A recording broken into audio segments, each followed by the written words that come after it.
ক্ষুদ্রতম কোন সংখ্যা থেকে 8 বিয়োগ করলে বিয়োগফল 21, 27, 33 এবং 55 দ্বারা বিভাজ্য হবে? দেখো, আমরা আগে লসাগু বের করব।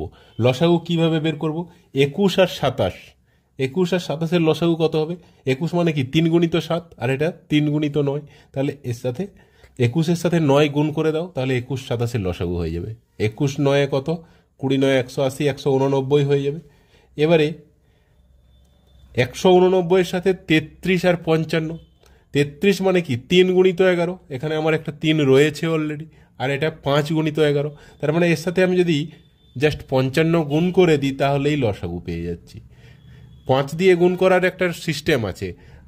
189 আছে, এর সাথে একটা জিরো মনে মনে ভেবে নাও, দিয়ে তার অর্ধেক কত? 945, মানে 5 দিয়ে গুণ করলে 945, আবার 5 দিয়ে গুণ করলে আবার 945, যোগ করে দাও। এটা ডাইরেক্টও করতে পারো। 5 9 3 10, 10,395।